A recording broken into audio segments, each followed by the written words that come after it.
Hello everyone, welcome back to our spoken English daily class. I am your teacher Danamma Bangari. Today we will learn 20 very simple and very useful daily English sentences. These are sentences you can use every day at home, school and with friends. So let's begin. First one sentence. Today is spoken English class day 4. First one. This one today's grammar rules is there. I plus am plus v1 plus ing. This is the rules applied. Okay. Listen here this one. I am coming. First one. I am coming. ನಾನು ಬರುತ್ತಿದ್ದೇನೆ. I am coming. ನಾನು ಬರುತ್ತಿದ್ದೇನೆ ಅಂದ್ರೆ ಇದನ್ನ ಯಾವಾಗ ಹೇಳ್ಬೇಕಪ್ಪ ನಾವು ಅಂತಂದ್ರ ಈಗಲೇ ಬರ್ತಿದ್ದೀರಾ ಎಂದು ಹೇಳುವಾಗ ಅಂದ್ರೆ ಈ ಸದ್ದ ನಾ ಬರಾವದನೆ ಅನ್ನುವಾಗ ಏನ್ ಹೇಳ್ಬೇಕು ನೀವು ಐ ಆಮ್ ಕಮಿಂಗ್ ಅಂತ ನಾವು ಹೇಳಬೇಕು. ಓಕೆ, ನೆಕ್ಸ್ಟ್ ಒನ್ ಸೆಂಟೆನ್ಸ್ ಅನ್ನ ನೋಡೋಣ. Second one sentence. I am going. ನಾನು ಹೋಗುತ್ತಿದ್ದೇನೆ. ಎಲ್ಲಿಗಾದರೂ ಹೊರಡುತ್ತಿರುವಾಗ ಐ ಆಮ್ ಗೋಯಿಂಗ್. ನಾನು ಹೋಗುತ್ತಿದ್ದೇನೆ. Next one. I am eating. ನಾನು ಊಟ ಮಾಡುತ್ತಿದ್ದೇನೆ. ಈಗ ನಾನು ಊಟ ಮಾಡುತ್ತಿದ್ದೇನೆ. I am eating. ಈಗ ಸದ್ದ ನಾವು ಊಟ ಮಾಡುತ್ತಿರಬೇಕು ಅವಾಗ ನಾವ್ ಏನ್ ಹೇಳ್ತೀವಿ? ಐ ಆಮ್ ಈಟಿಂಗ್ ಅಂತ ಹೇಳ್ತೀವಿ. I am busy now. ನಾನು ಈಗ ಬ್ಯುಸಿ ಆಗಿದ್ದೇನೆ. ನಾನು ಈಗ ಬ್ಯುಸಿ ಆಗಿದ್ದೇನೆ ಅಂದ್ರೆ ನನಗೀಗ ಮಾತಾಡಕ್ ಸಮಯ ಇಲ್ಲ. I am busy now. ನಾನೀಗ ಬಹಳಷ್ಟು ಬ್ಯುಸಿ ಅದನಿ, ನನಗೆ ಮಾತಾಡಕ್ ಆಗಂಗಿಲ್ಲ. Next one. Wait for a minute. ಒಂದು ನಿಮಿಷ ತಡಿ. Wait for a minute. ಯಾರಿಗಾದರೂ ನಾವು ನಿಲ್ಲಿಸ್ಬೇಕಾದಾಗ ಅಂದ್ರೆ ಅವ್ರು ಹೊರಟಿರ್ತಾರೋ ಅವಾಗ ಏನ್ ಹೇಳ್ತೀವಿ ನಾವಪ್ಪ ಅಂದ್ರೆ ವೇಟ್ ಫಾರ್ ಅ ಮಿನಿಟ್ ಅಂತಕ್ಕಂಥ ಒಂದು ಸೆಂಟೆನ್ಸ್ ಅನ್ನ ನಾವು ಹೇಳ್ತೀವಿ. ಓಕೆ, ಈ ಸ್ಪೋಕನ್ ಇಂಗ್ಲಿಷ್ ಅಲ್ಲಿ ಬರ್ತಕ್ಕಂಥ ಈ ಸೆಂಟೆನ್ಸ್ ಗಳನ್ನ ನಾವು ಒಂದ್ಸಲ ಓದ್ಬಿಟ್ರೆ ಇವು ನಮಗೇನ ರೂಢಿ ಆಗಂಗಿಲ್ಲ. ನಾವು ದಿನಾಲು ನಮ್ ಡೈಲಿ ಲೈಫ್ ಅಲ್ಲಿ ಕೂಡ ನಾವು ಈ ಸೆಂಟೆನ್ಸ್ ಗಳನ್ನ ಯೂಸ್ ಮಾಡ್ತಾ ಹೋದಂಗ್ ಏನಾಗತ್ತಪ್ಪ ಅಂತಂದ್ರ ನಮಗೆ ಇಂಗ್ಲಿಷ್ ಅಂತಕ್ಕಂಥದ್ದು ಪರ್ಫೆಕ್ಟ್ ಆಗತ್ತ. Come with me. ನನ್ನ ಜೊತೆಗೆ ಬಾ. ಯಾರನ್ನಾದ್ರ ಕರೆದುಕೊಂಡು ಇನ್ನು ಹೋಗ್ಬೇಕಾಗೈತಿ ಅವಾಗ ನಾವು ಅವ್ರಿಗೆ ಏನ್ ಹೇಳ್ತೀವಿ? Come with me. ಬಾ ನನ್ನ ಜೊತೆಗೆ ಅಂತ. Don't worry. ಚಿಂತಿಸಬೇಡ. ಅಂದ್ರ ನೀನ ಧೈರ್ಯವನ್ನ ಇನ್ನೊಬ್ಬರಿಗೆ ತುಂಬುವಾಗ ಡೋಂಟ್ ವರಿ ಅಂತಕ್ಕಂಥ ಒಂದು ಸೆಂಟೆನ್ಸ್ ಅನ್ನ ನಾವು ಯೂಸ್ ಮಾಡ್ತೀವಿ. It's okay. ಸರಿ, ಪರವಾಗಿಲ್ಲ. It's okay. ನೋಡ್ರಿ, ಅವರು ನಮ್ಗ ಥ್ಯಾಂಕ್ಸ್ ಅನ್ನ ಹೇಳ್ತಾರ ಅಥವಾ ಅವರಿಂದ ಏನೋ ತಪ್ಪಾಗಿರ್ತೈತಿ ಅವಾಗ ನಮ್ಗ ಸಾರಿ ಅಂತ ಕೇಳ್ತಿರ್ತಾರ. ಅವಾಗ ನಾವ್ ಏನ್ ಹೇಳ್ಬೇಕಪ್ಪ ಅಂತಂದ್ರ ಇಟ್ಸ್ ಓಕೆ ಅಂತಕ್ಕಂಥ ಒಂದು ಪದವನ್ನ ಹೇಳ್ಬೇಕು. ಸರಿ, ಪರವಾಗಿಲ್ಲ, ತಪ್ಪಾಗಿದ್ರು ಸಮಸ್ಯೆ ಏನಿಲ್ಲ ಅಂತ ಹೇಳುವಾಗ. Next one. What happened. ಏನಾಯ್ತು ಅಂದ್ರ ಅವ್ರಿಗೆ ಏನಾದ್ರೂ ಆದಾಗ, ಏನಾದ್ರೂ ತೊಂದರೆಯಲ್ಲಿ ಸಿಲುಕಿ ಹಾಕಿಕೊಂಡಾಗ ನಾವು ಅವ್ರಿಗೆ ಏನಂತ ಕೇಳಿತೀವಿ? What happened. ಏನಾಯ್ತು? What happened. Why are you not coming yesterday. This type ನಾವು ಒಂದು ಸೆಂಟೆನ್ಸ್ ಅನ್ನ ಯೂಸ್ ಮಾಡ್ತೀವಿ. ನಥಿಂಗ್. ಏನೂ ಇಲ್ಲ. Simple reply. ನನಗೇನು ಆಗಿಲ್ಲ. ನಥಿಂಗ್ ಅಂತಕ್ಕಂಥ ಒಂದು ವರ್ಡ್ ಅನ್ನ ಯೂಸ್ ಮಾಡ್ತೀವಿ. Next one. I don't know. ನನಗೆ ಗೊತ್ತಿಲ್ಲ. ಅಂದ್ರ ಯಾವುದೇ ಒಂದು ವಿಷಯದ ಅರಿವು ನಮಗಿರ್ಲಾರ್ದಾಗ ಐ ಡೋಂಟ್ ನೋ, ನನಗೇನು ಗೊತ್ತಿಲ್ಲ ಅಂತಕ್ಕಂಥ ಒಂದು ವಾಕ್ಯವನ್ನ ಹೇಳ್ತೀವಿ. Tell me. ಹೇಳು. ನನಗೆ ಹೇಳು. ಯಾರಿಗಾದರೂ ಹೇಳುವಾಗ ನಾವು ಟೆಲ್ ಮೀ ಅಂತಕ್ಕಂಥ ಒಂದು ಪದವನ್ನ ಬಳಸ್ತೀವಿ. Listen to me. ನನ್ನ ಮಾತು ಕೇಳು.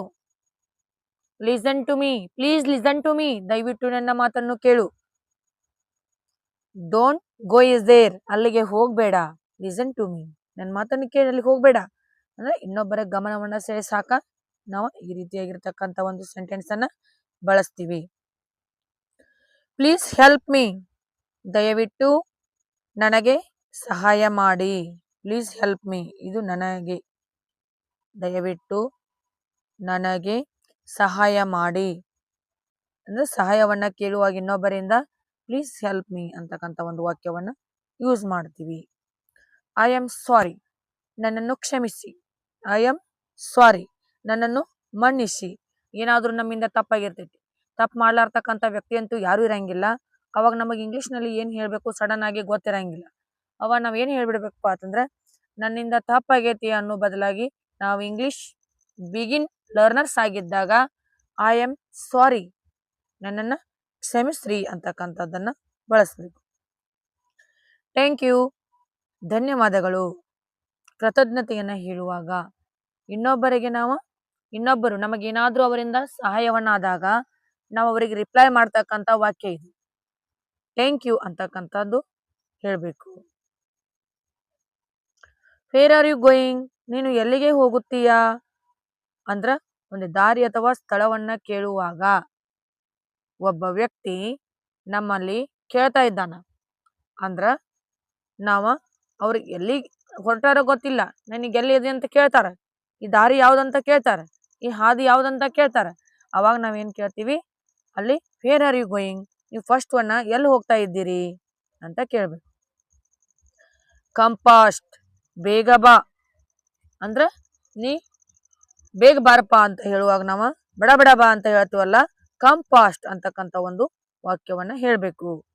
ಐ ಆಮ್ ಫೀಲಿಂಗ್ ಟಯರ್ಡ್, ನನಗೆ ಬಹಳಷ್ಟು ದಣಿವಾಗಿದ್ದಾಗ ಅಥವಾ ನನಗೆ ಬಹಳಷ್ಟು ಬೇಸರ ಆದಾಗ ಐ ಆಮ್ ಫೀಲಿಂಗ್ ಟಯರ್ಡ್, ನಾನು ದಣಿದಿದ್ದೇನೆ ಅಂದ್ರ ನನಗೆ ಶರೀರದ ಒತ್ತಡವಿದ್ದಾಗ ಐ ಆಮ್ ಫೀಲಿಂಗ್ ಟಯರ್ಡ್ ಅಂತಕ್ಕಂಥ ಒಂದು ವಾಕ್ಯವನ್ನ ಹೇಳ್ತೀವಿ.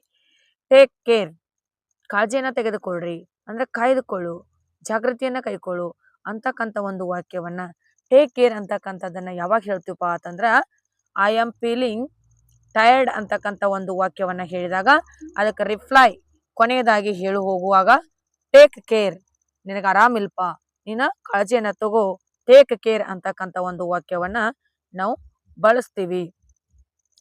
ಓಕೆ, ಇಷ್ಟೆಲ್ಲ ಹೇಳಿರ್ತಕ್ಕಂಥ ವಾಕ್ಯಗಳು ನಿಮಗೆಲ್ಲರಿಗೂ ಕೂಡ ಯೂಸ್ಫುಲ್ ಆಗ್ಯಾವಂತ ಅನ್ಕೋತೀನಿ ನಾನು ಕೂಡ. Let's repeat one more time. Practice these 20 sentences every day. Within a few days your English will improve. Okay, this one repeat once more time. Listen here, only few minutes time. First one, I am coming, ನಾನು ಬರುತ್ತಿದ್ದೇನೆ. I am going, ನಾನು ಹೋಗುತ್ತಿದ್ದೇನೆ. I am eating, ನಾನು ಊಟ ಮಾಡುತ್ತಿದ್ದೇನೆ. I am busy now, ನಾನು ಈಗ busy ಇದ್ದೇನೆ. Wait for a minute, ಒಂದು ನಿಮಿಷ ತಡಿ. ಕಮ್ ವಿತ್ ಮೀ, ನನ್ನ ಜೊತೆಗೆ ಬಾ. ಡೋಂಟ್ ವರಿ, ಚಿಂತಿಸಬೇಡ. ಇಟ್ಸ್ ಓಕೆ, ಸರಿ ಪರವಾಗಿಲ್ಲ. ವಾಟ್ ಹ್ಯಾಪನ್ಡ್, ಏನು ಆಯಿತು. ನಥಿಂಗ್, ಏನೂ ಇಲ್ಲ. ಐ ಡೋಂಟ್ ನೋ, ನನಗೆ ಗೊತ್ತಿಲ್ಲ. ಟೆಲ್ ಮೀ, ನನಗೆ ಹೇಳು. ಲಿಸನ್ ಟು ಮೀ, ನನ್ನ ಮಾತು ಕೇಳು. ಪ್ಲೀಸ್ ಹೆಲ್ಪ್ ಮೀ, ದಯವಿಟ್ಟು ನನಗೆ ಸಹಾಯ ಮಾಡಿ. ಐ ಆಮ್ ಸಾರಿ, ನನ್ನನ್ನು ಕ್ಷಮಿಸಿ. ಥ್ಯಾಂಕ್ ಯು, ಧನ್ಯವಾದಗಳು. ವೇರ್ ಆರ್ ಯು ಗೋಯಿಂಗ್, ನೀನು ಎಲ್ಲಿಗೆ ಹೋಗುತ್ತೀಯಾ. ಕಮ್ ಫಾಸ್ಟ್, ಬೇಗ ಬಾ. ಐ ಆಮ್ ಫೀಲಿಂಗ್ ಟಯರ್ಡ್, ನಾನು ದಣಿದಿದ್ದೇನೆ. ಟೇಕ್ ಕೇರ್, ಟೇಕ್ ಕೇರ್, ಜಾಗ್ರತೆಗೊಳ್ಳು, ಕಾಯ್ದುಕೊಳ್ಳು, ಕಾಳಜಿ ತೆಗೆದುಕೋ. Okay, are you understand? Thank you for watching today's spoken English class. Okay, are you understand? Next one, see you tomorrow with another 20 sentences. Take care and keep learning English.